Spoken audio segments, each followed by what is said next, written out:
தமிழக வெற்றிக் கழகத்தின் தலைவர் விஜய் அவர்கள் கரூரில் மேற்கொண்ட பிரச்சாரத்தின் போது 40ற்கும் மேற்பட்ட நபர்கள் கொடூரமாக உயிரிழந்தனர். அதுல 8 குழந்தைகளும் அடக்கம் பாதிக்கும் மேற்பட்டவர்கள் பெண்கள் என்பது குறிப்பிடத்தக்கது.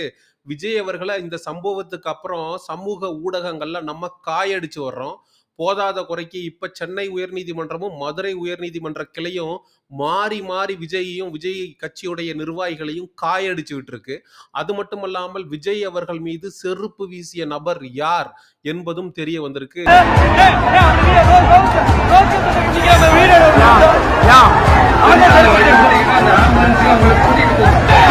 விஜய் அவர்கள் மீது செருப்பு வீசப்பட்டதுக்கு அப்புறம் தான் அந்த கூட்டத்துல கலயபரம் வெடிச்சது. ஒட்டுமொத்தமாக மக்கள் கூட்ட நெரிசல்ல சிக்கி உயிரிழக்கிறதுக்கு ஒரு காரணமாகவும் அமைஞ்சது அப்படின்னு சமூக ஊடகங்கள்ல கான்ஸ்பிரசி தியரிஸை இந்த தாவேகா தற்குறிங்க பரப்பிக்கிட்டு வந்தானுங்க. அதுக்கெல்லாம் முற்றுப்புள்ளி வைக்கிற மாதிரி ஒரு காணொளி ஆதாரம் வெளியாயிருக்கு. அதுல விஜய் அவர்கள் மீது செருப்பு வீசிய நபருடைய புகைப்படம் தெளிவாக பதிவாயிருக்கு.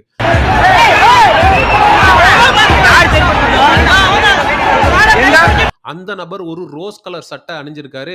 சட்டைக்கு மேல தாவேகாவுடைய துண்டையும் அணிஞ்சிருக்காரு. நீங்க கேட்கலாம், தாவேகாவுடைய துண்ட அணிஞ்சிருக்காருன்றதுக்காக அவர் தாவேகா தொண்டராயிருவாரா? செந்தில் பாலாஜியுடைய தொண்டராக கூட இருக்கலாம்ல. திமுகவால இறக்கி விடப்பட்ட ஆளா கூட இருக்கலாம்ல அப்படின்னு.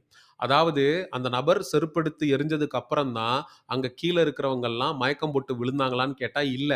கீழ இருக்கிறவங்கலாம் மயக்கம் போட்டு விழுந்து மக்கள் சாக ஆரம்பிச்சு, ஆம்புலன்ஸுக்கு தூக்கிட்டு போங்கடா அப்படின்னு குரல்கள் எழும்ப ஆரம்பிச்சிருச்சு. அதுக்கப்புறம் தான் அந்த நபர் செருப்பெடுத்து அடிச்சிருக்காரு. விஜய் மீது செருப்பை தூக்கி வீசிய நபரை பதிவு செய்த தொண்டர்கள்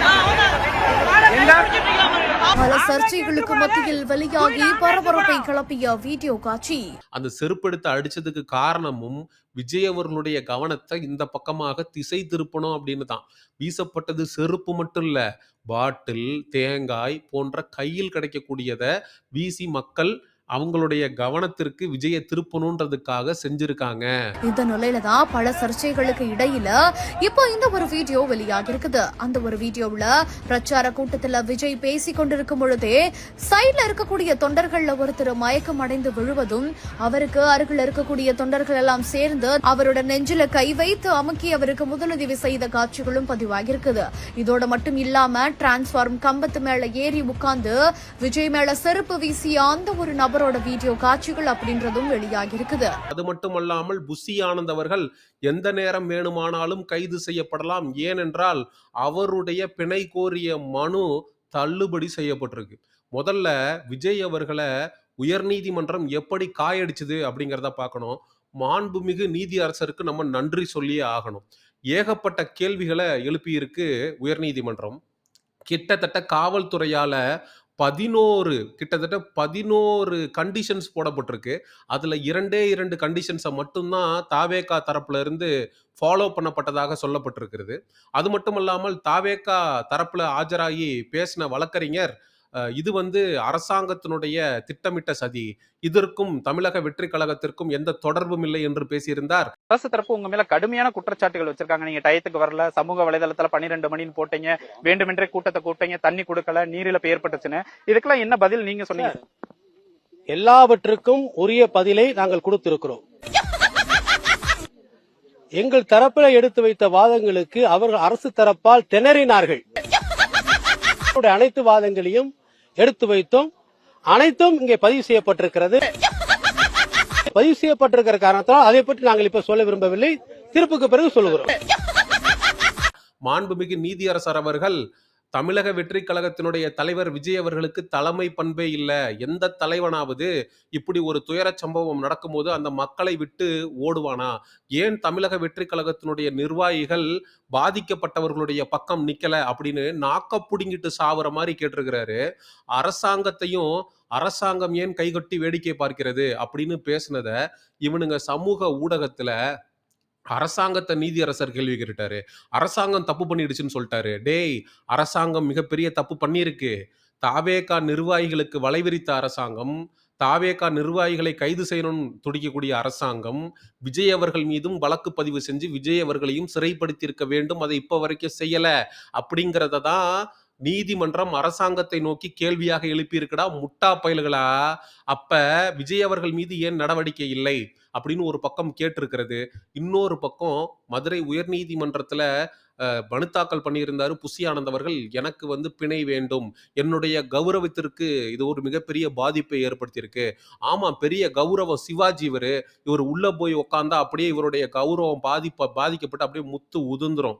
அப்படியே இந்த புசி ஆனந்த் அவர்கள் யார் மேல பழிய தூக்கி போட்டிருக்காரு அப்படின்னு பாத்தீங்கன்னா, அதாவது மாவட்ட செயலாளர் தாங்க இதுக்கு பொறுப்பு.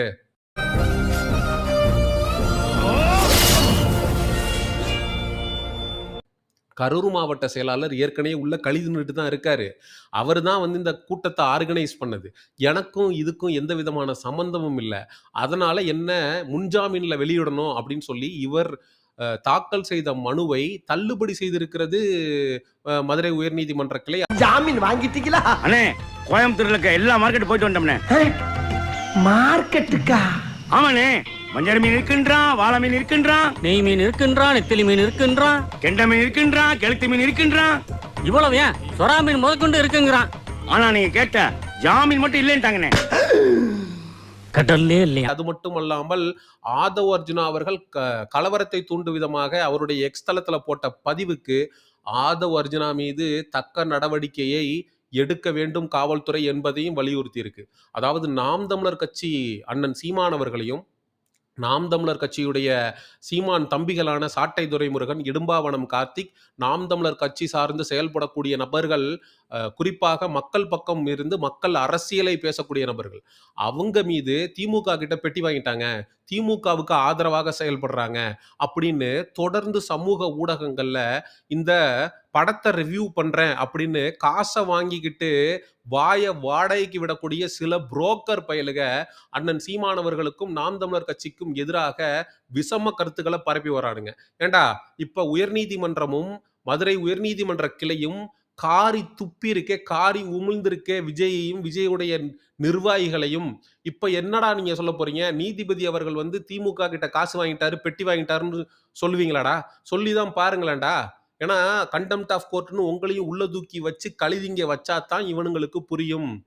ஒரு சம்பவம் நடக்குது.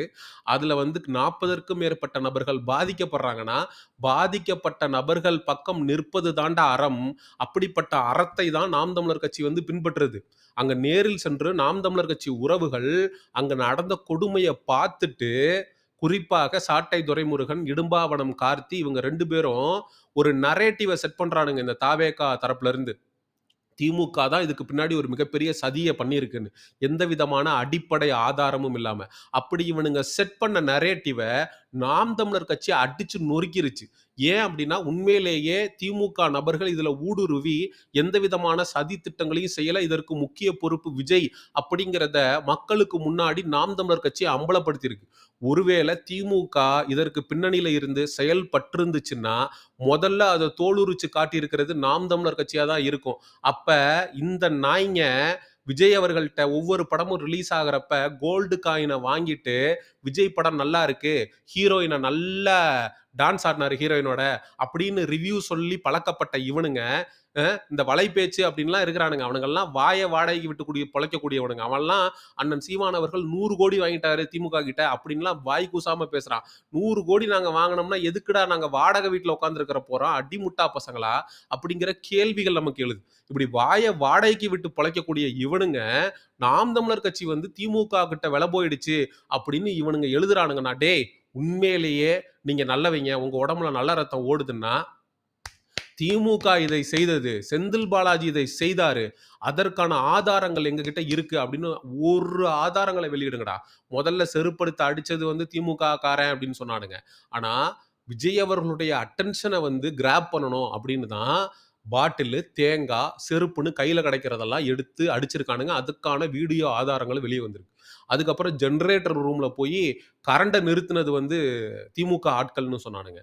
கூட்டத்துக்குள்ள அந்த பேருந்து உள்ள வந்தப்ப கூட்ட நெரிசல் ஏற்பட்டு இவனுங்கனால நிக்க முடியாம அந்த ஜெனரேட்டர் ரூமுக்குள்ள போயிருக்கானுங்க. அப்பதான் கரண்ட் கட்டு நடந்திருக்கு. அதற்கு வீடியோ ஆதாரம் இருக்கு. அதுக்கப்புறம் கூட்டத்துக்குள்ள ஆட்கள விட்டு ஒரு 1000 பேர உள்ள விட்டு 50க்கும் மேற்பட்ட நபர்கள கத்திய வச்சு கிழிச்சுட்டானுங்க அப்டின்னானுங்க. ஆனா அரசு மருத்துவமனைக்கு அண்ணன் சீமான் அவர்கள் போறாரு. நாம் தமிழர் கட்சி தரப்புல இருந்து எவ்வளவோ பேர் போறாங்க. ஒருத்தர் கூட கத்தியில வெட்டு வாங்குன காயத்தோட அந்த மருத்துவமனையில இல்ல. அதுக்கப்புறம் பிணங்கள செட் பண்ணி, அதாவது மார்ச்சரியில பிணங்கள வச்சிருந்து, இந்த இந்த இந்த கூட்டத்துல வந்து ஒரு 4 பேர் தான் உயிரிழந்தாங்க. ஆனா 40 பேர்ன்னு திமுக கணக்கு காட்டிருச்சு அப்டின்னானுங்க. ஆனா இப்ப யாரெல்லாம் உயிரிழந்தாங்களோ, அவங்க சம்பந்தப்பட்ட காணொளிகள், அவங்க வீட்ல வந்து டெத் ஆயிருக்கக்கூடிய அந்த நிகழ்வுகள சமூக ஊடகங்கள்ல நெறைய காணொளிகளாக எடுத்து பரப்ப ஆரம்பிச்சுட்டாங்க. விஜய்க்கு எதிரான ஆதாரங்கள் தொடர்ந்து சமூக ஊடகங்கள்ல வந்து கொண்டே இருக்கு. அப்புறம் விஜய் கட்சிக்காரங்க இல்ல யாருன்னா எதனா உங்களை வந்து பார்த்தாங்களா? விஜய் கட்சியில் யாருமே பார்த்துல. தமிழக வெற்றி கழகத்தை சார்ந்து விஜய் கட்சியை சார்ந்து வேற வரல, யாரும் யாரும் வரல, யாரும் வரல. போன்ல எதனா தொடர்பு இல்ல இன்னும் அது அந்த இது அந்த லைன் இன்னும் வரல, என்கிட்ட வரல. அப்ப இவனுங்களுக்கு விஜய்க்கு முட்டு கொடுக்க முடியாம இவனுங்க திணறி வருவதை நம்மளால பார்க்க முடியுது.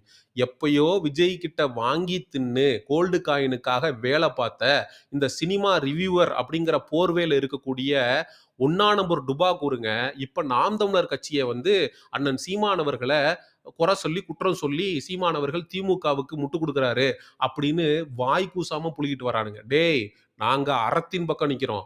இதுல முழுக்க முழுக்க விஜய் அவர்கள் தவறு செய்திருக்கிறார். அந்த தவறை தட்டி கேட்கிறோம். நாளைக்கு இதே திமுக ஒரு தவறு செய்தாலும் முதல் ஆளாக தட்டி கேட்பது நாம் தமிழர் கட்சி தம்பிகளா தான் இருக்கும். என்னதான் இவனுங்க தாவேகாவுக்கு முட்டித்தேய முட்டு கொடுத்தாலும் இன்று இரவுக்குள்ள புசி ஆனந்த், சிடி நிர்மல்குமார், ஆதவ் அர்ஜுனா போன்ற தாவேகாவுடைய நிர்வாகிகள் கைது செய்யப்பட்டு காயடிக்கப்படுவதற்கான வாய்ப்புகள் இருக்கு என்று சொல்லப்படுகிறது. புசி ஆனந்த் எங்க இருக்காருன்னே தெரியல. சிடி நிர்மல்குமார் எங்கேயோ போய் ஒளிஞ்சிட்டாரு. ஆதவ் அர்ஜுனா டெல்லி கிளம்பி ஓடிட்டாரு. இன்னொரு பக்கம் பார்த்தோம்னா இந்த லைலா மணின்றவனும், அதுக்கப்புறம் ராஜ்மோகனும். டேய், நீங்க எதுக்குடா ஒளிஞ்சுக்கிட்டு இருக்கீங்க?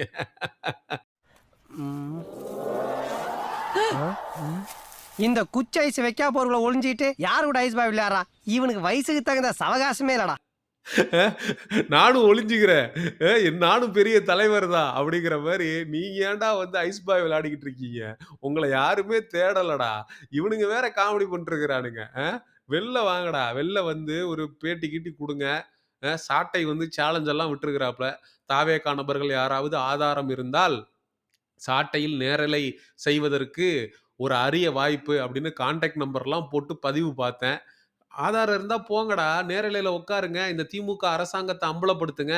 எதுக்குடா ஒவ்வொருத்தனா ஒவ்வொரு மூலையில ஓடி ஒளிஞ்சுகிட்டு இருக்கீங்க? இந்த காணொளிய நான் ஒரு சோகமான கதைய சொல்லி முடிக்கணும்னு நினைக்கிறேன்.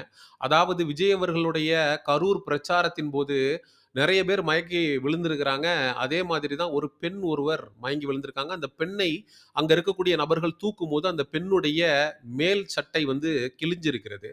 அப்ப அங்க வந்த ஆம்புலன்ஸ் டிரைவரு தன்னுடைய சட்டைய கழட்டி அந்த பெண்ணுக்கு போட்டுவிட்டு ஆம்புலன்ஸ்ல ஏத்திட்டு போயிட்டு இருந்திருக்கான்.